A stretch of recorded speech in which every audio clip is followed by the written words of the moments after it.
সবাইকে ফিয়াদা টকারে আরো একবার স্বাগত। খুব ছোট একটা লেখা পড়লাম, হয়তো অনেকেই লেখাটা দেখে থাকতে পারেন। পড়ার পরে এক ধরনের নিজের ভেতরে কিছু প্রশ্ন তৈরি হলো, আর বেশ মজাও লাগলো। সেই লেখাটাই একটু শেয়ার করছি যে কোনো এক দম্পতি তাদের বিবাহিত জীবনের 80 বছর, প্রায় 80 বছর সময় তারা একসাথে পার করেছে। এটা আসলে অনেক অবাক করার বিষয় যে 80 বছর একসাথে থাকা বা একটা বৈবাহিক জীবন এইভাবে টেনে নিয়ে যাওয়া। কিন্তু প্রসঙ্গটা এই কারণে এসছে যে এত লম্বা সময় একসাথে পার করার পরও তারা কিভাবে ফিট আছেন, তারা কিভাবে এখনো একেবারেই ঠিকঠাক। কোনো একজন তৃতীয় পক্ষ তাদেরকে প্রশ্ন করেছিলেন যে এত দীর্ঘ একটা সময় আপনারা একসাথে পার করলেন, তারপরও কিভাবে আপনারা ফিট আছেন, এটা খুব জানতে ইচ্ছে করছে। উত্তরে সেই দম্পতি বলেছিল যে আমরা আসলে দুজন মিলে একটা বিষয় ডিসাইড করেছিলাম যে আমাদের মধ্যে যদি কখনো ঝগড়া হয় এবং সেই ঝগড়ায় যে দোষ করবে, অর্থাৎ দোষী যে হবে, সে প্রায় 7 কিলোমিটার হাঁটবে। এটা হচ্ছে তার একরকম শাস্তি।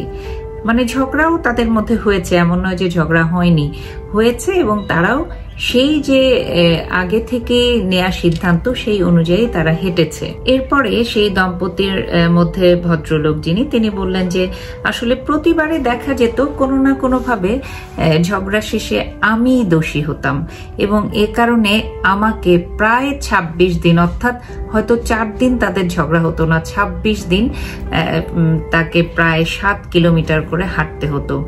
আর সেই ভদ্রলোক বেশ হাসি খুশি ভাবে গর্বের সাথেই বলছিলেন যে এই কারণেই আমি এত ফিট, কারণ দোষী আমি হতাম, এত কিলোমিটার করে আমাকে হাঁটতে হতো এবং প্রায় মাসের 26 দিনেই হাঁটতে হতো। কিন্তু প্রশ্নকারী অর্থাৎ তৃতীয় পক্ষ, তিনি একটা বিষয়ে খুব বিস্ময় প্রকাশ করলেন যে বুঝলাম আপনি দোষী, আপনি হেঁটেছেন, কিন্তু আপনার স্ত্রী তিনিও অনেক ফিট, তাহলে তার রহস্যটা কি, তিনি কিভাবে ফিট আছেন? ভদ্রলোক হেসে বললেন, এত সোজা উত্তরটা আপনি বুঝতে পেলেন না, কারণ আমি যখন হাঁটতাম তখন আমার স্ত্রী আমার পেছন পেছন দেখতে আসতো যে আমি হাঁটছি কিনা। অর্থাৎ ওই যে আমাদের মধ্যে এক ধরনের ডিসিশন ছিল যে যে দোষ করবে সে হাঁটবে, এখন আমি দোষ করছি কিন্তু আমি হাঁটছি কিনা সেটা পাহারা দেওয়ার জন্যই আমার স্ত্রী আমার পেছন পেছন হেঁটেছে। খুবই মজা লেগেছে এই গল্পটা। আসলে এরকম দাম্পত্য জীবনে অনেক কিছুই ঘটে। কখনো কখনো মনে হয় যে এটা আসলে যত ধরনেরই ঝগড়া থাকুক এর মধ্যেও একটা মধুর বিষয় আছে, একটা ভালো লাগা আছে। খুনসুটি মিলেই আসলে সংসার।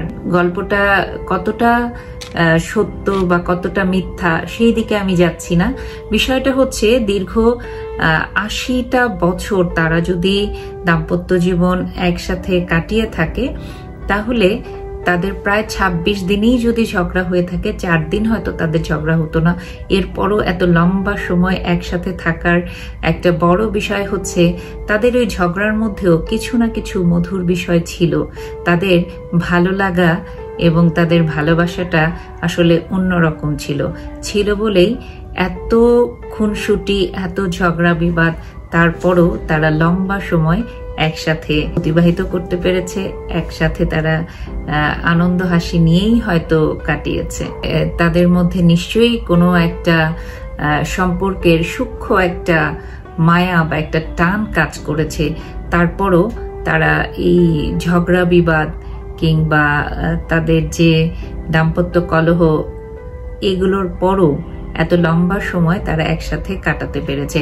আসলে সম্পর্কের মাঝে আপনি যখনই কোনো না কোনো একটা টান তৈরি করতে পারবেন, সম্পর্কটাকে মধুর করতে পারবেন, তখন সেই সম্পর্কের মধ্যে ঝগড়া বিবাদ কলহ যাই বলি না কেন, যাই থাকুক না কেন, সেই সম্পর্ক সাস্টেন করবে। সেই সম্পর্ক আপনাকে খুব অল্প সময়ের জন্য কষ্ট দিলেও সারা জীবনের জন্য কষ্ট দিবে না। তাই ছোটখাটো গল্পগুলো হয়তো আমাদের জীবনে অনেক সময় কখনো কখনো অনুপ্রেরণা দেয়, কখনো কখনো শিক্ষণীয় বিষয় হয়ে দাঁড়ায়। তাই এই বিষয়গুলো আমরা লক্ষ্য করতে পারি, এই বিষয়গুলো আমরা খেয়াল করে আমাদের জীবনেও অনেক কিছুর হিসেব মিলিয়ে নিতে পারি। ভালো থাকবেন সবাই। আবারও নতুন কোনো বিষয় নিয়ে খুব দ্রুত ফিরে আসবো। চোখ রাখবেন ফিয়াতা টকারে।